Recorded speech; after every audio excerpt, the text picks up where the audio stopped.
¿Podría explicar sus principales contribuciones al campo de la física biológica y los sistemas complejos? En general, mi contribución a la biofísica es revelar qué principios físicos gobiernan los comportamientos colectivos de muchas células. Y os puedo dar ejemplos. Por ejemplo, hemos estudiado cómo se expande un tejido, que es un agregado de células, cómo se expande en un sustrato, y la idea es que lo hace muy parecido a cómo una gota de agua moja una superficie. Otro ejemplo sería colonias de bacterias. Y imagínate que hay millones de ellas, como si fuera toda la ciudad de Barcelona en bacterias, y de pronto se termina la comida, los nutrientes para estas bacterias. Y lo que hacen es se agregan, se juntan y forman unas torres enormes, que a mí me gusta pensar que se parecen a los castells que hacemos aquí en Cataluña. Y en estas torres, las bacterias que están arriba pueden sobrevivir porque se transforman en esporas. Es un mecanismo que tiene la colonia para hacer frente a la ausencia de nutrientes. Y lo que hemos descubierto es cómo lo hacen estas bacterias para formar una capa tras otra, para formar estas torres enormes. Y esto tiene que ver con el hecho de que estas bacterias son barritas, y como barritas, cuando están muy densas, se alinean las unas con las otras.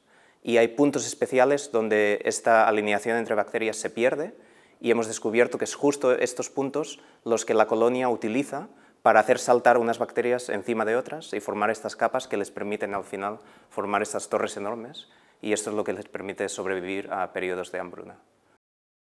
¿Qué aplicaciones destacaría como las más relevantes en cuanto al entendimiento de nuevos tipos de migración de las células y mecanismos que controlan el crecimiento bacteriano?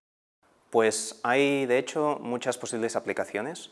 Una de ellas, por ejemplo, sería en cáncer. El cáncer es básicamente cuando tienes un tumor, lo que puede pasar es metástasis, que significa que este tumor se esparce. Hay células que dejan el tumor y se esparcen por los tejidos que lo rodean.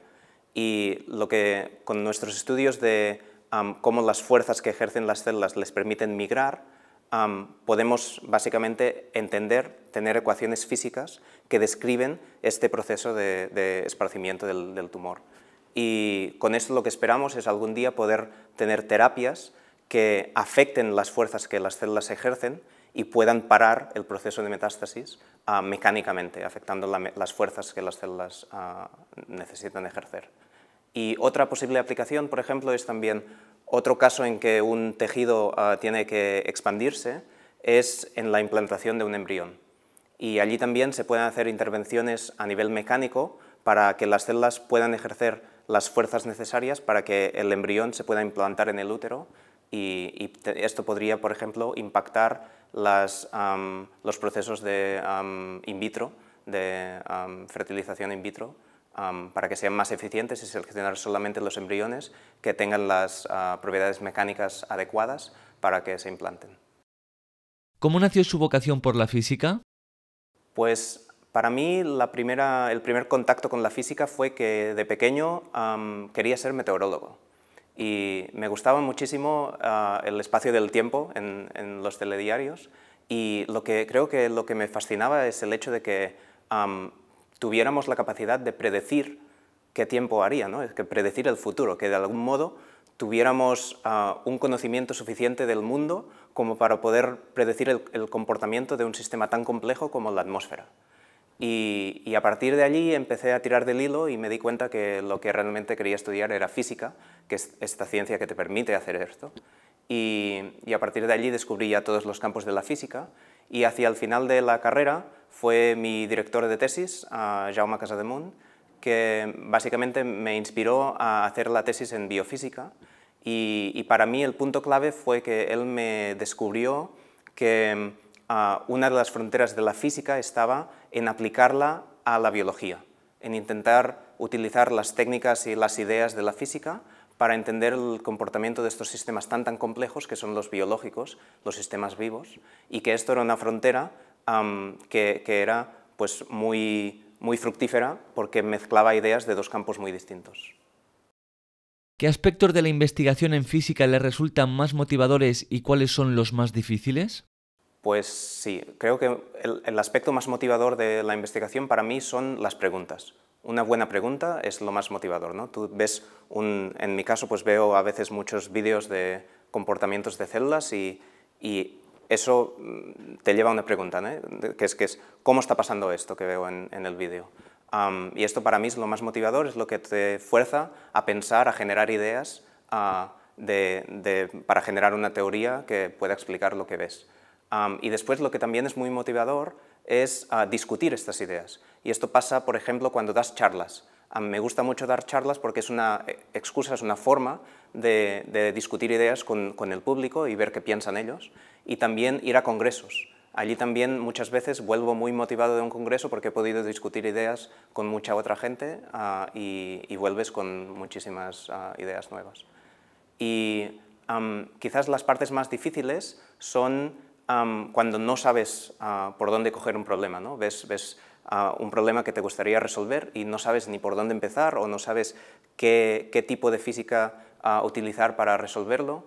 Y la verdad es que esto es frustrante, ¿no? Y a veces lleva años hasta que tienes la idea clave que te permite resolver algo. Y también, ahora que tengo mi grupo, es dar consejo a la gente que trabaja conmigo para que puedan solucionar ellos los problemas, ¿no? Esto es una cosa muy difícil, cómo guiarles bien para que no estén dando vueltas en un callejón sin salida y puedan hacer progreso con su proyecto. ¿Cuál cree que es la clave del éxito en la investigación en física? Pues no lo sé, pero yo diría que una cosa que intento es un poco mantener un balance entre profundizar en un tema y probar temas nuevos. La idea es que si pruebas un tema nuevo, no sabes nada de él, con lo cual es difícil porque tienes que aprender mucho, pero cuando hagas tu primera contribución va a ser original, porque vienes con una perspectiva nueva y le puedes dar un enfoque que quizás la gente que ya trabajaba en aquel tema no le había dado. Pero a la vez no puedes estar todo el día probando cosas nuevas porque a veces tienes que profundizar para entender algo lo suficientemente bien y con suficientemente profundidad, ¿no? Y un poco mantener este balance de no quedarse enquilosado en un tema muy concreto, pero tampoco ir simplemente superficialmente probando temas nuevos todo el rato. Creo que este es un ingrediente importante en el éxito en la investigación. ¿Cómo ve la situación de la física en España? Pues yo creo que está mejorando mucho y es positivo porque, por ejemplo, mejora la internacionalización, mejora el nivel de la investigación, también la gente se lanza a hacer proyectos más ambiciosos, cosa que es positiva, pero todavía no está al mismo nivel que otros países europeos o internacionales. Y creo que quizás una cosa que falta es un poco que mejore el sistema, en el sentido de que la infraestructura, la financiación, no son todavía lo suficientemente atractivas como para que gente extranjera, que son muy potentes, quieran venir aquí y den un paso adelante a la investigación que se hace en este país. ¿Cómo defendería la importancia de la física para la sociedad del siglo XXI? Pues es interesante. A veces se dice que la física fue la ciencia del siglo XX y la biología va a ser la del siglo XXI, o es la del siglo XXI. No estoy muy seguro de ello, pero creo que un papel importante que tiene la física en este siglo XXI es explorar sus fronteras con otras disciplinas. Y una de ellas, a la que me dedico yo, pero también mucha otra gente, es la frontera entre la física y la biología. Y creo que esto es algo que tiene mucho potencial y que puede aportar mucho, por ejemplo, en términos de aplicaciones biomédicas, ¿no? Que aparecen cuando se mezclan ideas de física. Se puede pensar, por ejemplo, en resonancias magnéticas, en radiografías, se puede pensar en escáneres PET o muchísimas técnicas que ya existen en la medicina actual que han tenido sus orígenes en la física, y si se explora más esta frontera entre física y biología, puede haber muchísimas más. ¿Qué significa la concesión de este premio para usted?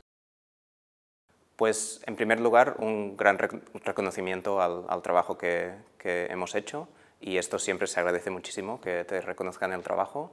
Después también es una oportunidad para dar gracias a todos los mentores y colaboradores que trabajan conmigo, que sin ellos nada de lo que hemos hecho sería posible.